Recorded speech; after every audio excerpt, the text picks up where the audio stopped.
What's going on, good people? Adrian Homeboy Holmes here to welcome you to the new season of Super Gamer Book Club. New season?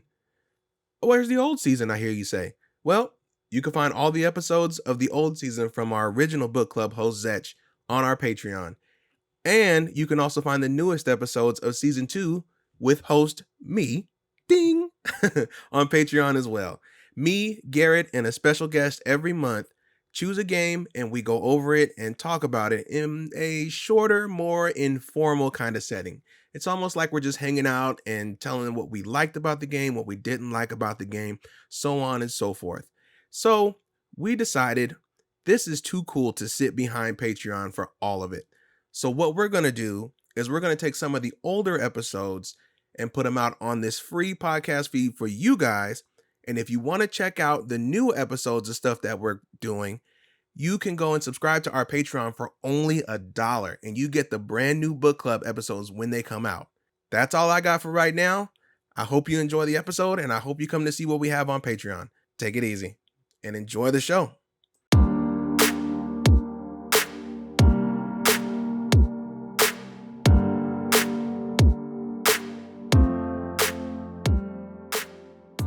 What's going on, good people? Welcome back to another episode of Super Gamer Book Club. And boy, is this one a doozy. I have been waiting for this one for a long time. So for this episode, we are going to cover the highly regarded, world-renowned, absolute classic. It's inspired countless other games to this day. And of course, I'm talking about none other than Super Mario World. 20 million seller, cultural landmark, all that jazz. Whatever praise you could throw on this game, it deserves all that and more. And of course, I got Garrett here by my side as always. But I don't know in what stroke of luck that we were able to get him. But we have the one, the only, the Nintendo Cartridge Society here with us. Patrick, Mark, thank you guys so much for coming out. Thank you for having us. Yeah, thank you so much for having us. Not a problem, fellas. I was thinking about this and I'm like, man, who can we get? And of course, you guys were like right first on the top of the list to come on down. I'm so glad that you were able to make it. I don't usually wait for one, but I love an excuse to play this game. I'm right there with you. It's been a while, I think, since I've actually sat down and went start to finish on it. I definitely like picked it up and put it down, or picked it up, played a little bit and said, oh, I'll come back to it later. And then just, well, you know, it happens. But man, what a run. I feel the same way, except it's been a while, because anytime I pick up a copy of Super Mario World, like to play it, I'm astonished by the fact that there are 3 save files already on there, and all 3 save files have like 80 plus exits cleared already. Every time where I'm like, I put in the Super NES cartridge that I do have, and that's, all 3 save files. That one makes sense. I've had that for 20 whatever years, but it's the same on the Wii U, it's the same on my 3DS, it's the same on my Super NES Classic Edition, it's the same on my Switch. Like, it's just everywhere. Oh man, that's amazing. That's crazy. Yes, we were talking in the Twitter group chat, and you were mentioning that you had all 96 exits, and I was like, my goodness, I did. Yes, I had to give you, I had to give you your props. I did Star Road, and I felt like I was doing stuff. I was hot stuff, and then you came in and said, actually, I found all 96, sir. Well, and I was like, I'll promptly go back to my dungeon. Thank you very much. Honestly, for me, it's not about finding them anymore. I just know where they are. The game is in my bones and in my veins. And so like, wow. I pop into the Forest of Illusion and I'm just like, yep, I know exactly where all these exits are. I know how to get through this ghost house thing where you got to do like the lap around a second time, and then all that stuff. I just know the game. It's my comfort food. Now, of course, I mean, every podcast ever always starts off with this at the top. So I'm going to go, round table, whoever wants to start. What is your history with Super Mario World? How did you get introduced to it? Was it at a friend's house? Were you there when it dropped? Anything like that? If anybody, feel free to go.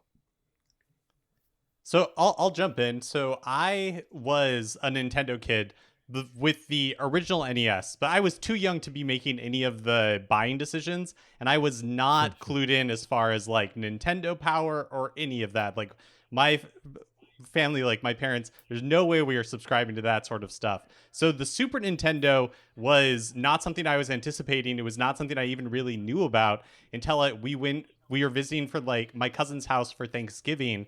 And my oldest cousin, he had a Super Nintendo and he was playing Super Mario World.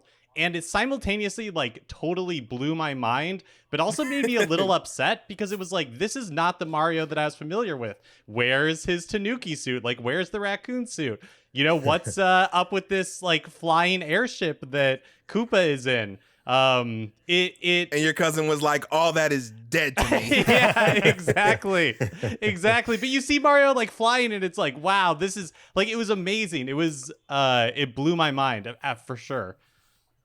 So when's the first time that you actually like played through the game, Mark? I don't even know that I know the exact date. Like, so we didn't end up getting a I want the exact date. I want you to give me the exact date. The date, the time, what weather was it outside?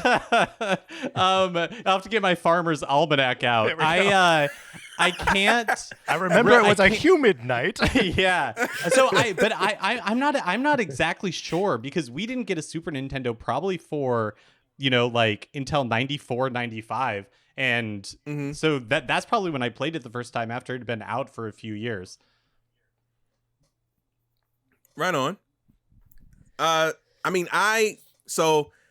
was, like I said, I wasn't there for the initial jump, but I'm 31 for all intents and purposes. So I was like, you know, me and the Super Nintendo share a birth year. Yeah. So I remember probably I'd say a couple years after that, my dad had this Super Nintendo, and the first thing I remember him playing was A Link to the Past.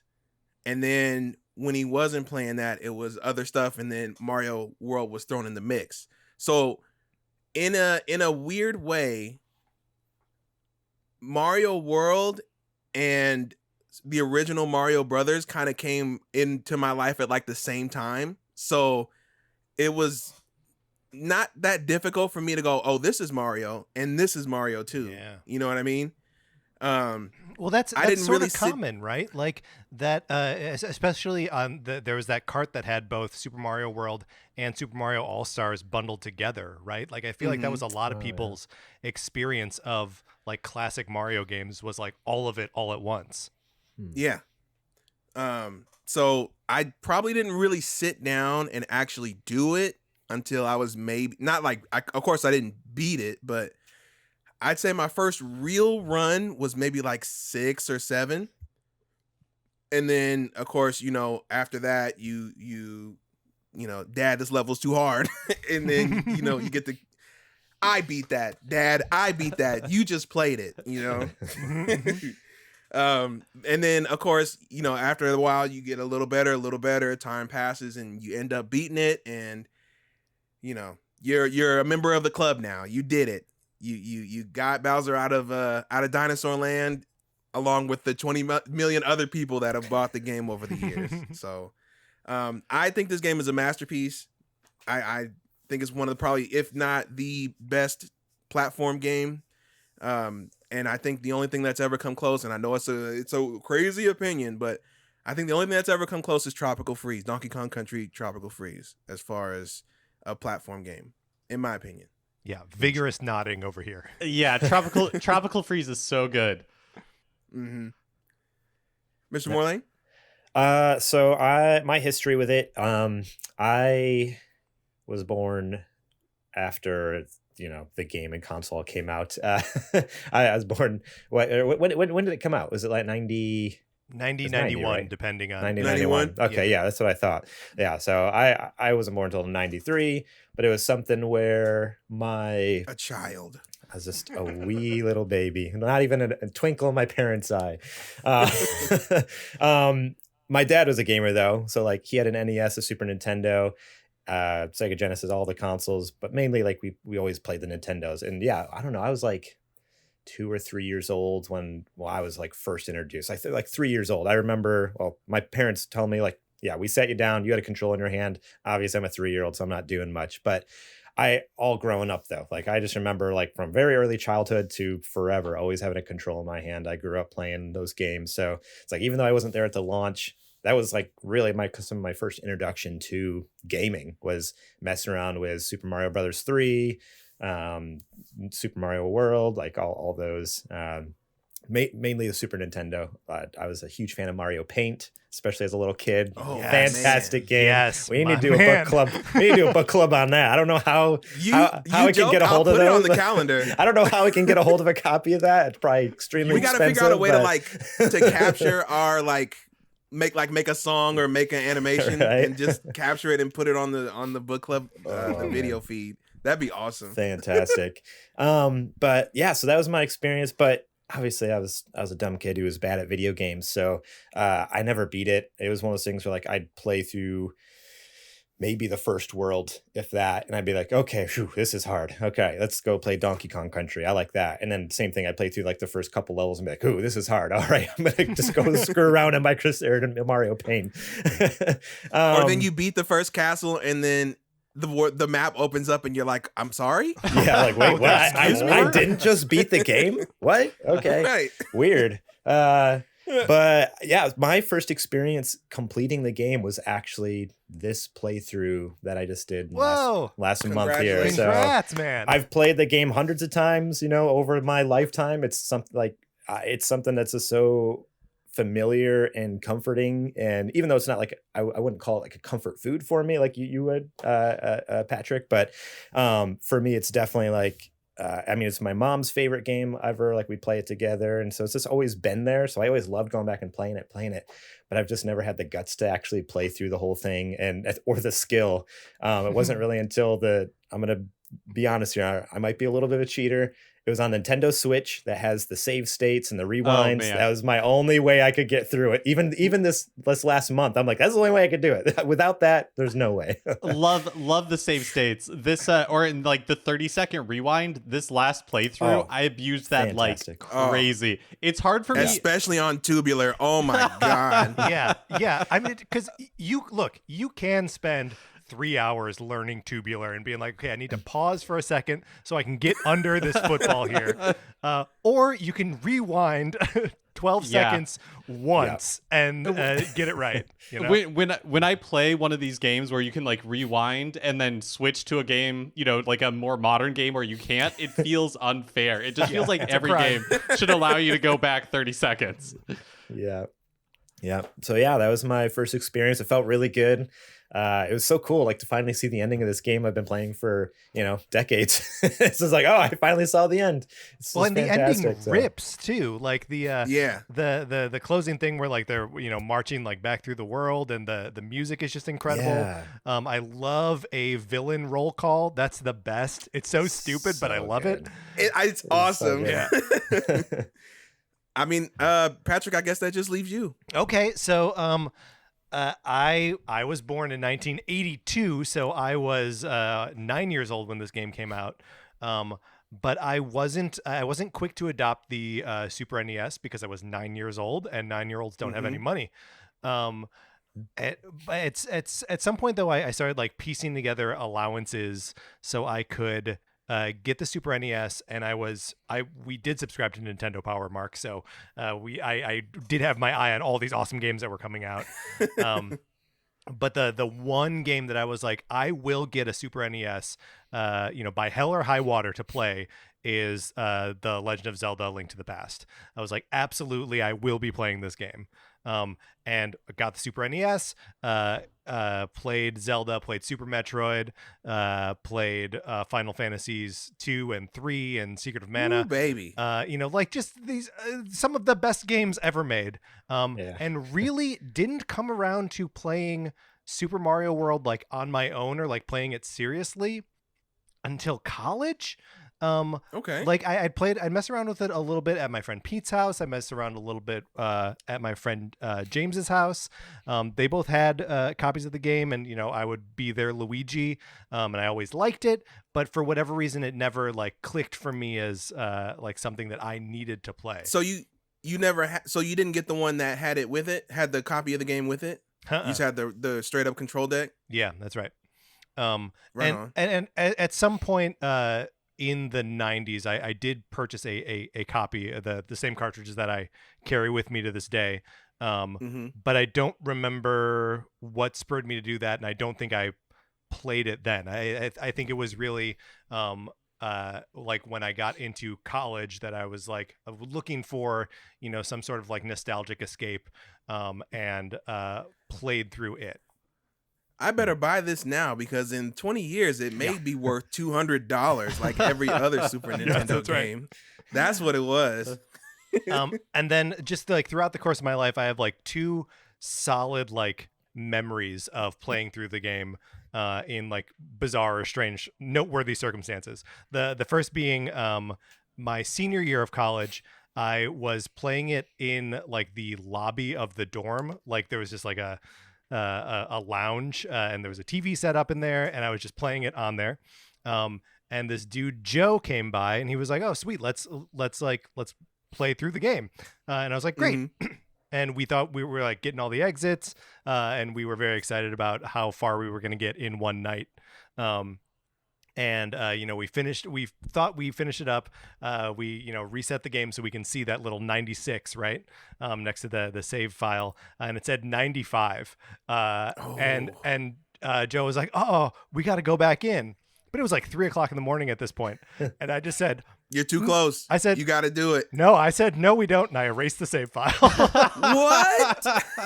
You're a madman. No way.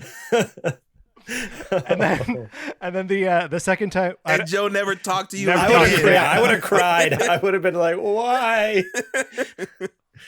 And then the other notable time that I played through Super Mario World, I was in LAX. A flight that my girlfriend and I were booked on had been canceled, and we were gonna have to spend the night in the airport. And so she was like, "I'm gonna try to sleep," and I was like, "There's no way I'm sleeping in the terminal at LAX." Like, nope. Absolutely not, right? So I stayed up all night playing Super Mario World, and it was I would have hated the experience except for Super Mario World. So I loved it. I just happen to have my trusty Super Nintendo bag with me here at the airport. No, it's on the 3DS. Oh, okay. This is recently. Okay. Yes. Okay. Well, this maybe like 5 or 6 years ago. Okay. I just pictured you like unplugging one of the TVs that has the arrivals and That's what I was departures, and right. you're like just hijacking a TV in the terminal. It's like, excuse sorry, me, guys. Airline attendant, do any of these TVs have an RF adapter on them? Obviously, of course, like we just got done talking about that. It's we all have quite the history with this game. I just want to talk about, I know it's been critically acclaimed. It's sold over 20 million copies. It's the leading piece of software for that generation, not just the Super Nintendo, but it outsold like every game that came out after it. I already said that I think this is a masterpiece of a game. I mean, I don't know if anybody feels differently. I'd love to hear why, or if you guys want to take some time and do a little shilling, a little praising. I'm fine with that. The floor is yours. Mark, what do you think? Masterpiece? I think Super Mario World is amazing. It's not my go-to like comfort Mario 2D platformer. That's still Super Mario Brothers 3. But when I do play Super Mario World, it's remarkable like how different the games are. And like Adrian, like you're saying that Mario for you can be all these different things, and it is kind of remarkable that no matter how different it like the mechanics are from game to game, like playing Super Mario Brothers 3, it's all about speed, the levels are built for like getting through them as quickly as possible. Then you go to Super Mario Mhm. World and it's a little more, laid back isn't the right word, but it invites exploration in a way that like Super Mario Brothers 3 didn't. And like you can just kind of like spend time in the world in a different way, but it all just feels like Mario in like the most remarkable way that I feel like few development companies outside of Nintendo are able to do that so often. Like Zelda's another instance where it's like the games are so different, but it all feels like that core of Zelda. And yeah. It's like a cube and you're looking at different sides of it, right? It's the same object, but every time you turn it, it looks just a little bit different than the other ones. Yeah. And even though like, a lot of this in my opinion, a lot of the elements that got brought in Super Mario World, the cape, I don't know, just like a lot of the enemies, things like that, don't necessarily make it forward into a lot of the other games.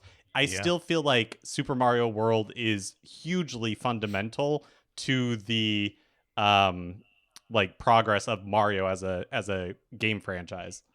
Well, and there are aspects of Super Mario World that have not really been revisited, right? Like, we're starting to see like Charging Chuck again in like recent games, but like that football Koopa or whatever he is, took like 20 years off, and I don't think it was until like 3D World that we would see them again, right? And there are still things that the Charging Chuck does in Super Mario World that we haven't seen other enemies exhibit that behavior ever. Like the thing where they like spring out and there are 3 of them. Like that's you never see that character or another Mario enemy do that ever again. There's a version of the Charging Chuck that just like whistles and summons other enemies to him. It's just like and like whatever enemies are around just like start to dive bomb you. Also not a characteristic that you see in other games. Sometimes they've got footballs, sometimes they're just charging at you, sometimes they're throwing baseballs. Like it's such a versatile enemy, and like we just don't see those qualities in the Charging Chuck ever again. I always feel like I chalk that up though mostly to Miyamoto, I think. And I feel like that's always because he's always like, we can't do the same thing we did last time. And it works, right? You get like you get major hits and then you get Star Fox Zeros where it's like you could have done the same thing again. We would have been fine with that, But I don't think that we started to see old enemies come back until people realize that Mario has been around for so long now, and it's time to start celebrating the legacy a little bit more, which is why we got stuff like Mario Odyssey, which is, it's a weird mix. It's a hybrid of a game that celebrates Mario as a character, but at the same time is like a living museum of Mario himself and his world. And I always thought that was really cool. I kind of like that those things never left Mario World because it gives you a reason to go back to it. Yeah. And, even if stuff didn't work, it still invites the player to come back and go, well, at least try it. And you can see maybe what the philosophy was behind it. And maybe that specific thing didn't make it in, but maybe characteristics of that character got incorporated into something else in a game down the line.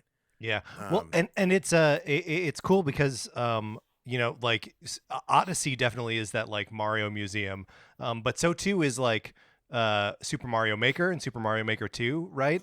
And even though they have the Super Mario World like tile sets in there are still things that you can do in Super Mario World that just aren't part of that. Like you can make it look like Super Mario World. You can have them, throw the what's the little what are the Goombas called in Mario World? Oh, they have a different name. Yeah, they do because they. It means like chestnut or something. Something like that. Hang on, let me find it. You can still jump on them and like throw them up and stuff, but like they're just little mechanics that only really appear in Super Mario World, even when the tool set is trying to replicate the feeling of the game. I was mentioning this to Mark on our show yesterday, but there's one ghost house where you encounter 3 boos that when you're not looking at them, they turn into solid blocks. that you can jump on. Yes, I know that one. Isn't it? It's so rad, and like that's not a mechanic that comes back. So absolutely, those Goombas, they at the time they were called Goombas, but later were renamed Galoombas. Galoomba. So in that game, if you looked it up in the manual, it would say Goombas, but later on they renamed them for whatever reason. Maybe it's like that. It's a Galapagos effect. You know, the ones in the Mushroom Kingdom are the regular Goombas. Right, there we go. And the ones in Dinosaur Land That's right. are Goombas, but we chose to call them something a little different. By being exposed to the little like purple dragon dinosaur type enemies that I think have never come back. Goombas evolve differently than other Goombas. Okay, yeah. I like that theory. We're onto something here. We gotta explore that later on. I mean, I like Dinosaur Island as an analog for the Galapagos. I think that's perfect. There we go. You heard it here first. If Nailed you it. ever hear anybody talk about that, they heard it from here. Yeah. Garrett, how'd you feel about the game, especially being the newest to complete it? I really enjoyed it. I mean, there's definitely just that nostalgia there, you know, that just really good feeling you get going back to something you love. The music kicking in immediately, like, oh yes, okay, I could listen to the soundtrack all day. The gameplay being smooth, but as I mean, and this has always been the case, but even having completed it now, boy, the difficulty there is, and again, I'm a self-proclaimed bad gamer. I always talk about on our podcast, like I'm not great at games, but I think it's the biggest thing I had an issue with. Like I loved it overall, but it's like, man, like the to go back through it like a second time, like would I play through this again? Like that was rough going through it once. Like, do I want to do this a second time? It's a masterpiece. Some levels but, ask a lot of you. Yeah. Some levels ask a lot. And like, you know, Patrick saying like he basically has the thing like memorized at this point. Sounds like me with Metal Gear. Like I could speed run that in like a couple hours, you know, because I know all the secret ways to get around, quickest way and all this stuff. And I couldn't imagine playing through this again. So it's this weird thing in my head where like it's a masterpiece. I think it's beautiful and amazing, but also like, all right, I experienced it. I think I'm good. Like not to say I won't ever touch it again, but it's gonna be one of those things like I play the first few levels, like, all right, I feel good. See ya. Like I gotta cool off for a little bit. Yeah. I gotta let my So yeah, it's just my weird brain cool off. Yeah, so it's like this weird thing I'm like struggling with inside, or like I loved it and also like drove me crazy at the same time. So I don't know. Yeah, it's a weird feeling. Well, I gotta ask, how did you approach? Because the game offers so many different paths through it, right? Yeah. What was your approach this time? Were you trying to take as many paths as possible? Were you just like whatever path you end up on, you're going to continue on, or how did you approach it, Garrett? Yeah, so I kind of went at it and kind of hearing you guys talk about or you Mark mentioning like the exploration aspect, like they want you to kind of slow down and stuff. I didn't really do that a lot, and I had this mindset which I've had with other Mario games where it's just like sometimes like because I've picked up, I'm no Mario master or connoisseur or anything like that, but from what I've picked up from other games, it's like, oh, sometimes if you just like run as fast as possible, you can get the timing right and like miss things and jump through and like skim through things. So that's how I tackled a lot of levels. If I was like having trouble like going slow, I'd like, I'm just gonna like hold down the sprint and go as fast as I can, see if I can jump, skip, get to the end. And like, that's how I did a lot of levels. Just like, boom, I beat it in like 60 seconds. Like, all right, baby. Yeah, I'm just getting through this because it's driving me crazy. I didn't really explore a lot unless I had to. Like you get to the Forest of Illusion or whatever, and it's just, or whatever it's called. It's just like, oh, okay, I don't know where I'm going. I actually looked up a guide finally because I could not find it. I was just like, I need to look up a map. I need to look at these levels, see what the heck I need to do. And that might have been what kind of possibly tainted the experience a little bit for me. Like I think if I would have explored a little more and felt things out, like I don't know if you guys watched the documentary. Adrian shared a documentary with me. It's fantastic, by the gaming historian. Is that what it was? Yep. Fantastic. And they even talked about it in there. Like the creators wanted you to slow down and explore and find things and find the secrets. And, you know, those secrets sometimes give you power-ups or whatever it might be, little bonus levels and secret areas. And I do feel like I kind of missed out a lot on that, which those are things I didn't even know really existed until I watched the documentary and hearing you guys talk about it, I'm like, oh really? Like that's important to do? Like, oh okay. That's not what I did at all. So yeah, well that's what's so funny about like the way this game rewards exploration is that it will occasionally be that you're rewarded with a power up that you wouldn't have gotten otherwise, but more often than not, the reward for finding a secret exit is that it starts you on like a different branch path. And sometimes that can be a wholly like different way to get to the last level, right? And sometimes it's just like a weird little offshoot where you end up skipping a couple levels. I'm so impressed with the like just the number of different paths you can carve through this game. Yeah, and that's why even at the end, after I beat it, I kind of looked up because I knew I missed a lot of levels, like because there's those different branching paths and stuff. So I looked it up, and like even the final boss, the fact that there's like a front and back door to Bowser's castle, like what the heck? Like I went through the front door, just like brute forced it, got through there, but I'm like, oh, if you go through the back door, it makes it so much easier. It skips a whole part. I'm up like, on him. That's crazy, like so bizarre. But the only way to get to that would have been just one little secret turn in that like 3 levels before, and would have been in there. It's like, oh man, like and what's brilliant is the overworld, the way they don't really telegraph that. Like you can kind of like looking back now, I'm like, okay, I can kind of see where like something would pop up, but which is it's kind of neat. Like they really do hold their cards close to their chest with like the secrets and stuff, where if you don't know where it is, or if you don't stumble upon it, you're not looking for it, then man, you could go the whole game like I did, just like blitz through it and like, oh shoot, there's so much awesome stuff I missed. But right on. I feel like the way that the game this time when I was playing through it, the way I was really impressed with the way that they introduce new elements so like carefully and so seemingly like easily. So like you start the game, if you go to the right, the first level introduces Yoshi, and then if you continue following that path, you're like, if you still have Yoshi, you're like on Yoshi, and there's a little Koopa that flies by with a cape that's like blinking red, and you're like, wait a second, what is that? Like I want to figure out what that is. And then looks different. Yeah. And then like you get to the second world, like Donut Plains, and the first level there's like a ghost house off to the right that like you don't immediately get to. And so then you start piecing together where it's like, oh, like what's the difference between these red levels and these yellow levels? And like I don't know. I just thought that this time going red through level, it, like, yellow level, red level, yellow level. Yeah. But yeah, like when I know for sure, I can't, again, this is another one that I can't remember when, but I know for sure my first playthrough, I did not understand all of these different mechanics. Like maybe I accidentally stumbled onto exits or something, but it wasn't until later that I like actually started putting it together. For the longest time, I didn't realize that different colored like Yoshis and Yoshi babies like did different things. Like I did not really like there was a lot to this game that I did that I did not learning right now. I'm learning new things as we speak. But now, I was just impressed with the way that they were like able to introduce these new mechanics. Yeah. Now you mentioned that the different colored levels meant to is that true? Do they mean different things? Is that something else I didn't know either? Okay, so what is the difference between like the yellow, because there's yellow and red. The yellow level means that it's there's only one way to beat it, so go straight to the end.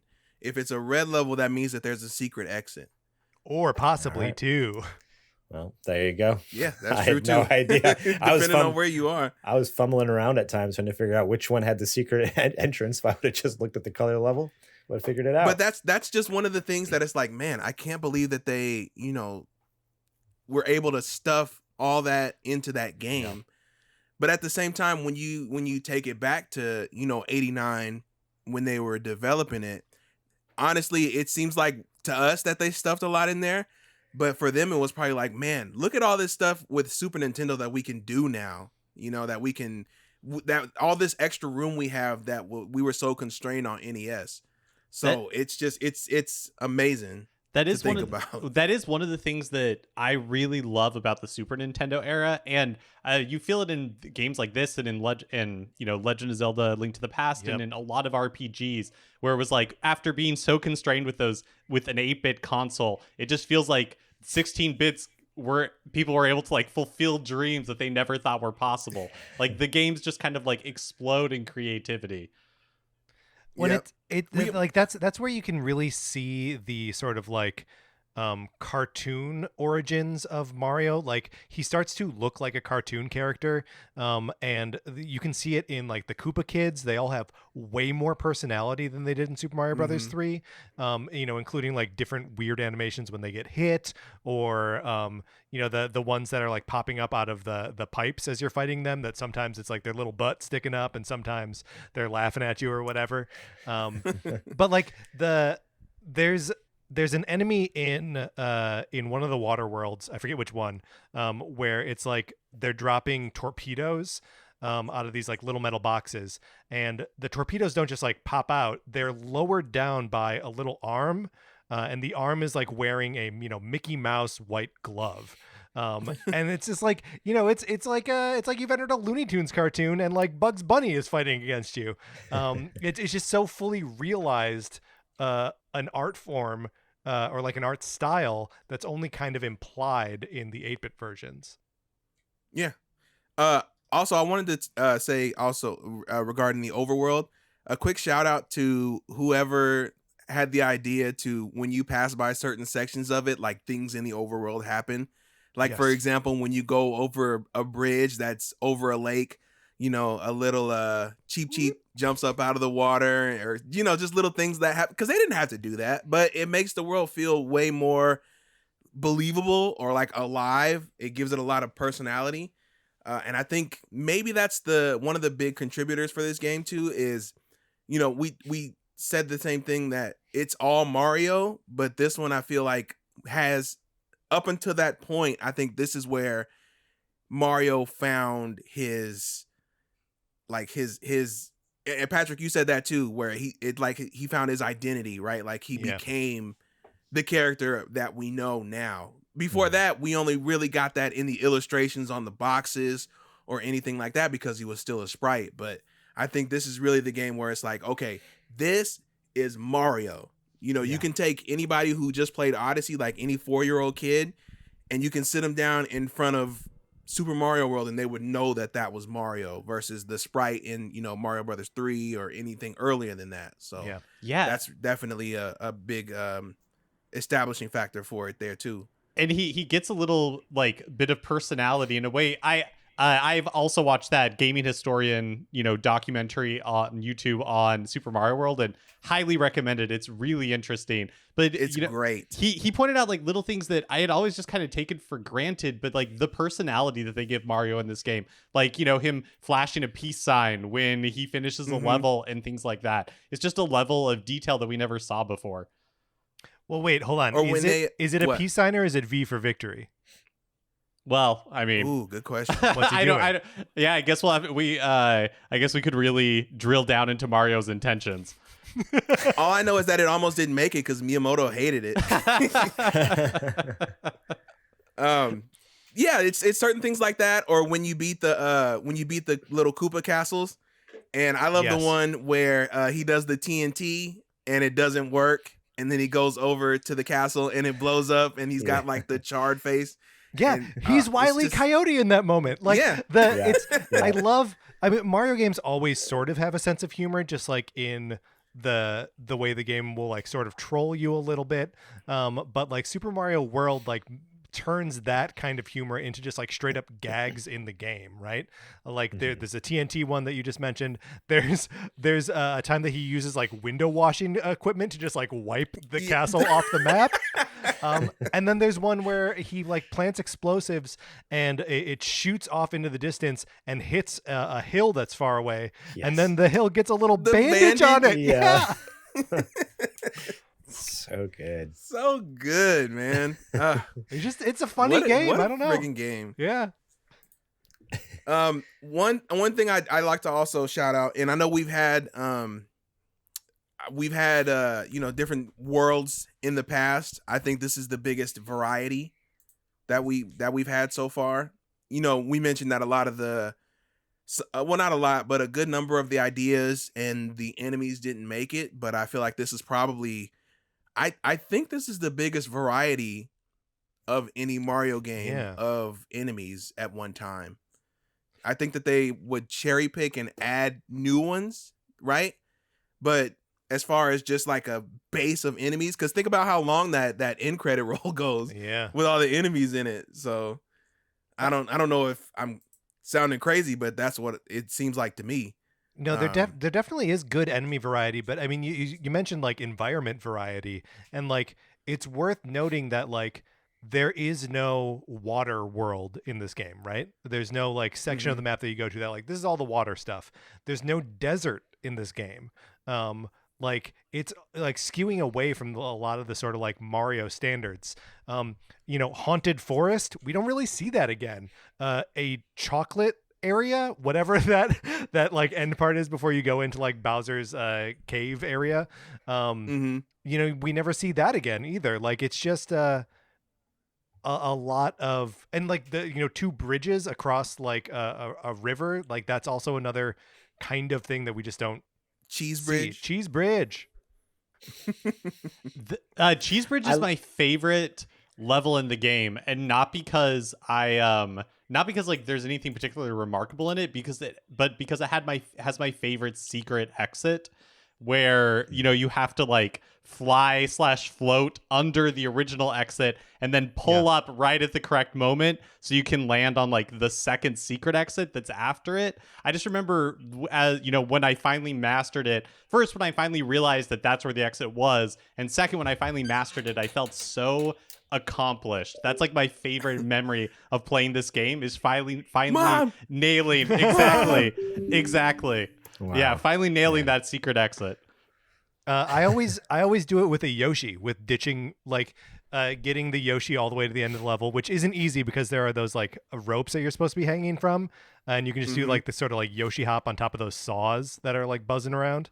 You're tougher than me. I'm also in there with a cape too, so I'm falling as slow as possible. Oh, okay. But getting to the end of the level and like starting to just like jump under the exit and then ditch Yoshi, because you can usually get there that way.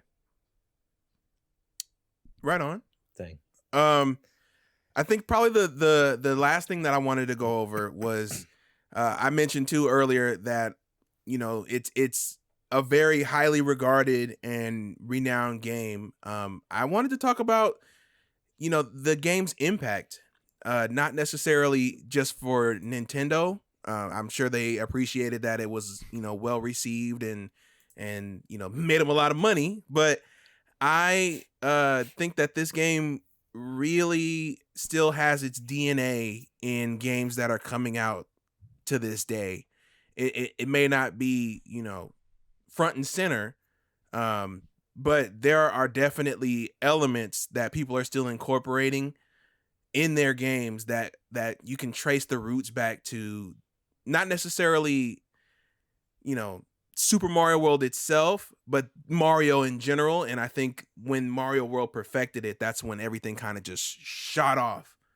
I don't know if you guys know any like examples off the top of your head, but I can tell, when somebody is doing something and it's like, oh, I know where you got that from. I know where you got that idea.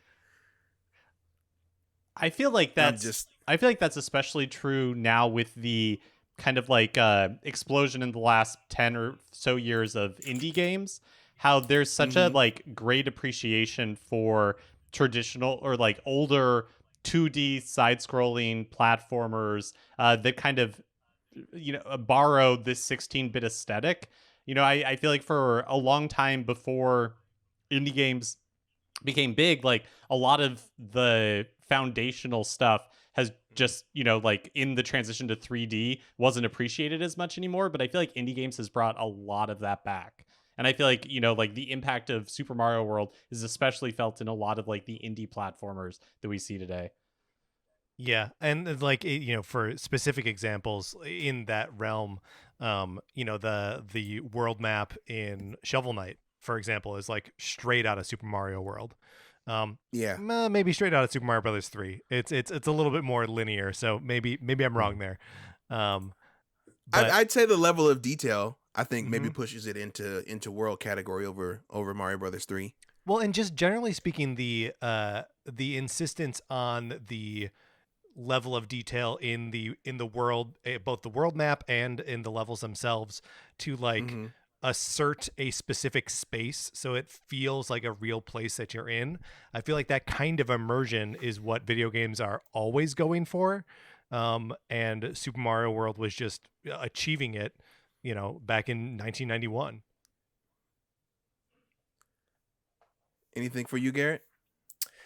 Yeah, I mean, I feel like this game, there's like the whole game really. Like, I don't know. It's hard for me to pick one thing. Like there's so much from this game that you can like look at and be like, oh yeah, like I can see little bits and pieces of that DNA and this, that, or the other thing. Like this game just with every aspect of it, from the like what we talk about with the overworld and stuff like that, to level design and honestly, like I think the biggest thing is for future Mario games, just continuing to grow that just the Mario persona too. Like Patrick, I mean, already talked about it, but I think that's the biggest thing that stood out to me is like this was just the beginning of him becoming the Mario we know today, like kind of getting that humor in there, getting that more personality. When you added those 16 bits, now they can start making Mario an actual character that you can fall in love with. And like nowadays, like, we all know and love Mario, and for all his crazy hijinks that him and Luigi get into and stuff. And, that was only possible with this game. So I don't know. It's hard for me to pinpoint one thing, but definitely for me, I think just the legacy that it kind of started, really. Even though Mario existed beforehand, this really kicked off, I think, what we know and love today. So, yeah. I can't prove this. I have zero proof. But I love this already. But I we were talking about the cheeky humor in Super Mario World, like the personality of it. And I think you can draw a direct line from that to, in new Super Mario Brothers, the Koopas dancing to the music I think there's a direct correlation. I think somebody was inspired by the stuff in Super Mario World and was like, we can get away with this in new Super Mario Brothers. This is fine. Yeah. That the baby Yoshi singing when you pick him up. Yeah. What were you gonna say, Patrick? I was gonna say, just even more holistically, maybe this is the game that convinced everyone that Mario could be funny, and therefore why Super Mario RPG, why Paper Mario, why Mario and Luigi, why they are all funny games. That the writing in all of those games is good because they prioritize being funny. Like maybe the earlier games, it was such a focus on gameplay, and then with this was kind of the evolution of like, oh no, this is actually a fun character, to even like, those games you mentioned, or I don't know, the first thing that pops in my head is like, oh, we would have gotten the goofy humor in Luigi's Mansion. Granted, it's not Mario, but it's still like that evolution, like all of these games that, man, are fantastic, and such a great sense of humor. 100% started in Super Mario World. So yeah. I mean, I'm not gonna let Luigi erasure happen. He was there. Hang on. I need to ask this question real quick. This is I don't know if this is related or not. Oh, go ahead. I know exactly what you're gonna ask. I need an answer from you two, from the Nintendo Cartridge Society, the official word on all things Nintendo, the final word, as some people say. It's a very heated debate in our Discord, by the way. Is Luigi Mario's sidekick? Wow. Like, would you consider to be a sidekick or something else entirely? Okay, without dwelling on this too much. Wait, is it his sidekick? Mm-hmm. Not necessarily his equal, though, right? But does Luigi, because he's not an equal because they're different, right? Right. They're different brothers. They behave granted, differently, yes. but they both have the same power set. Sometimes. Most times, if it's a side scroller, they have the same set of abilities, right? So how could you be a sidekick if you're as effective as the other person? You couldn't be. Yeah, my gut answer, without dwelling on this too much, is no. He's not a sidekick. He's a alternate hero. That'd be my call. I mean, I think we need to go to the title of one of the Mario and Luigi games, Partners in Time, and acknowledge that he is not a sidekick. He is his partner. All right. See, this is the case right here. Yeah. Closing it. Case or maybe closed. he is there a sidekick. I don't know. Okay. I mean, he has been called Green Mario. I'll give you that one. Teach the On controversy. occasion. Oh man, I am so thankful for that extra bit of superpower that was able to give us this this absolute classic, and I'm even more grateful that you three were here with me to talk about it today. Anybody got any final thoughts before we head out? I did want to talk about one area where I think the game is a little is less than perfect. Sure thing. And that's in terms of boss design. I don't I like the Koopa Kids. I think they're fun characters. I don't think any of the boss fights are particularly compelling. And I hate fighting the Resnors. Hate them. I don't like it. I don't think it's fun. I do wish they could have did a little more variety, because it's always a 3 and out, Yeah. Hit them 3 times, go on to the next thing. Yeah. I would have loved to see a boss where you have to where it scrolls and you have to do platforming to beat it, Yeah. Or what if you had to race one? That'd be pretty fun. Yeah, I mean, and this is something that the new Super Mario Brothers games do pretty well, especially by the end, is like you say, Adrian, like setting up a platforming challenge as you're fighting like a giant Bowser, right? And in this one, you're just like you're throwing the little wind up guys like up in the air. You're using a lot of the same tool sets that you used before, but like I don't know, that's maybe the best boss fight in the game, so it's good that they save it for last. But like, the rest of the Koopa Kids, I feel like are a little bit underwhelming to fight. I agree.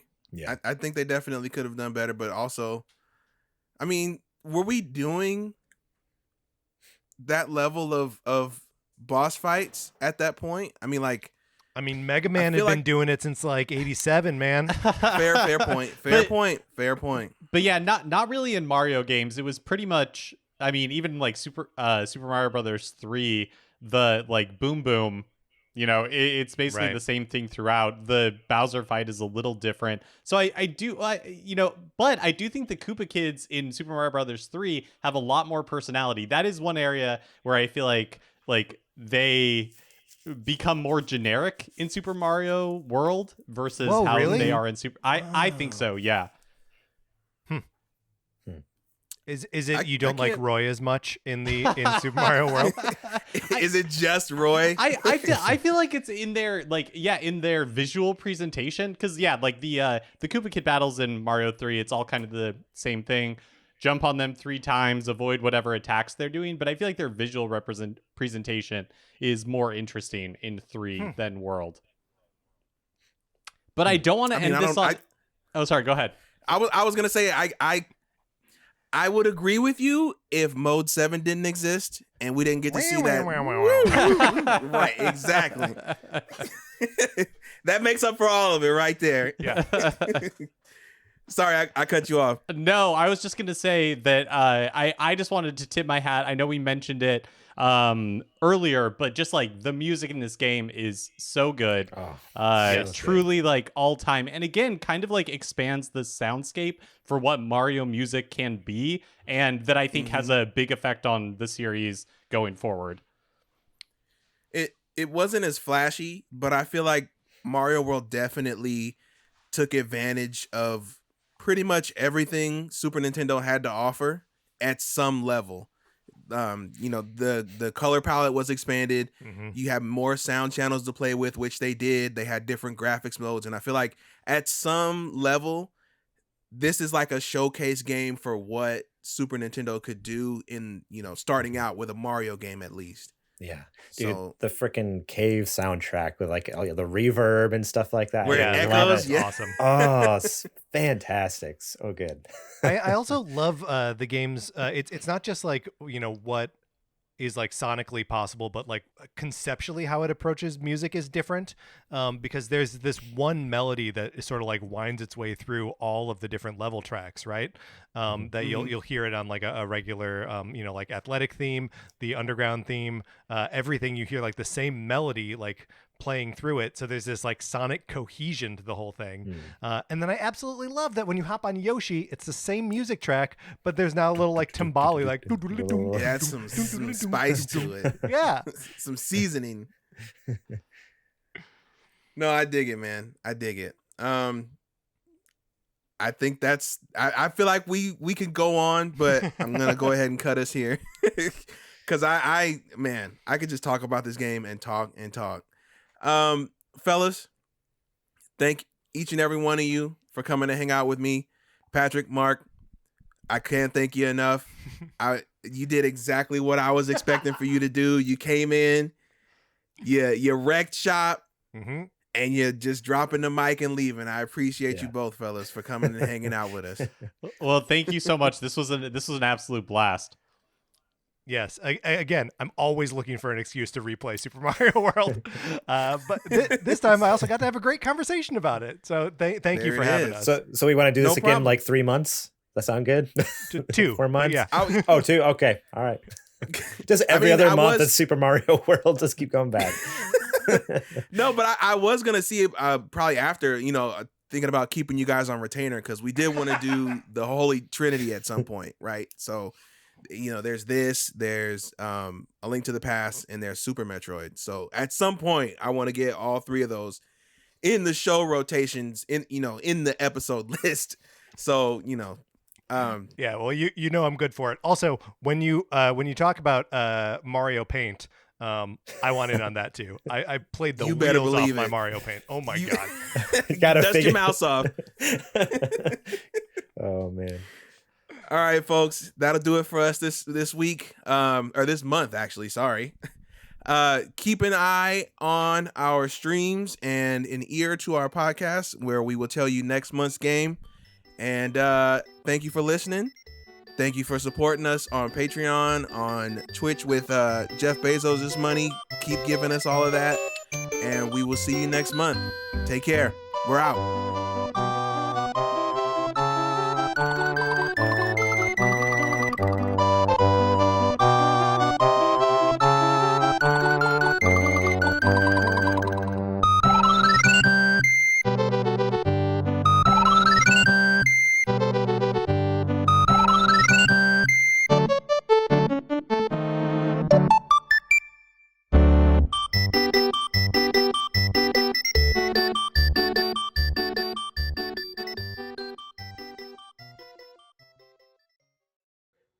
And that's a wrap. Thanks for hanging out with us. I hope you enjoyed the episode. As a reminder, if you want to catch any of the new episodes the first Friday that they come out of every month, you can find them only on our Patreon. That's patreon.com/supergamerboys. And don't forget to check out our main episodes too. Those are pretty cool if I say so myself. All right, we're out of here. Peace.